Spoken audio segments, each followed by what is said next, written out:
সংস্থা নিয়ে কথা বলতে এসেছে, যারা অলরেডি অনেক কথা বলে গেছে, সেগুলো নিয়ে আমি বলবো না। গণমাধ্যম একটা ব্রডার স্পেক্ট্রের আলোচনা, আমরা দুই ভাগে ভাগ করতে পারি, একটা প্রিন্ট মিডিয়া, একটা ইলেকট্রনিক মিডিয়া। আমি ইলেকট্রনিক মিডিয়ার লোক, একটু ইলেকট্রনিক মিডিয়া নিয়ে কথা বলি। সত্যিকার অর্থে আমাদের কোনো বাপমা নেই।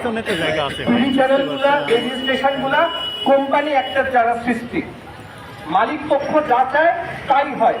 তারা তাদের স্নেহভাজন বার্তা প্রধান রাখে, প্রোগ্রাম প্রধান রাখে, প্রযোজনা প্রধান রাখে, তারা তাদের মতো করে টিভি স্টেশন, রেডিও স্টেশন চালায়। আমরা সত্যিকার অর্থে তথ্য সম্প্রচার কমিশন দরকার, সত্যিকার অর্থে। এবং আমরা সবাই বলি না স্বাধীন গণমাধ্যম দরকার, স্বাধীন গণমাধ্যম প্রয়োজন। আসলে বলা উচিত সত্যের পক্ষে গণমাধ্যম।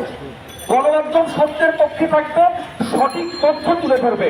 একজন বার্তা প্রধান, একজন টিভি চ্যানেলের মালিক বা রেডিও স্টেশনের মালিক ভিন্ন মতাদর্শের হতে পারে, কিন্তু দর্শক শ্রোতার কাছে তাকে সঠিক তথ্য তুলে ধরতে হবে।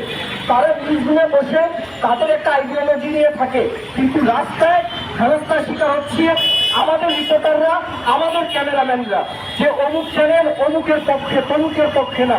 আরে ভাই, দেখা যাচ্ছে সেই ক্যামেরাম্যান তো ছাত্র জনতার পক্ষে ছিল, রিপোর্টার ছাত্র জনতার পক্ষে ছিল, সেই সংবাদ উপস্থাপক উপস্থাপিকা তাদের পক্ষে ছিল।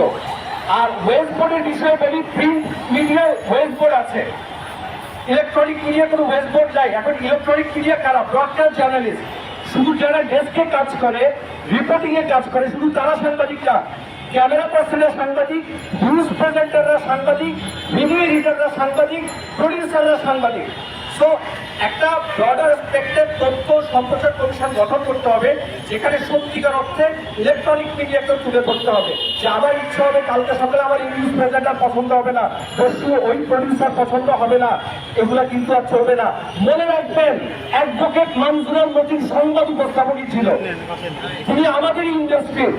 আমরা অনেক সংবাদ উপস্থাপিকা আছি, সংবাদ উপস্থাপক আছি, হয়তো আমরা দুটি কয়েক ছিলাম। আমি অল ব্রডকাস্টার্স কমিটির কনভেনার হিসাবে আমি শহীদ মিনারে ছিলাম জুনের শেষ থেকে অগস্টের 5 তারিখ পর্যন্ত। সেগুলো এখন অতীতে কে কি করছে সেটা বলার কথা না, বাট দ্রুততার সহিত তথ্য সম্প্রচার কমিশন গঠন করে ইলেকট্রনিক মিডিয়ার দিকে একটু ভালোভাবে তাকাতে হবে। আপনাদের সবাইকে অনেক অনেক ধন্যবাদ।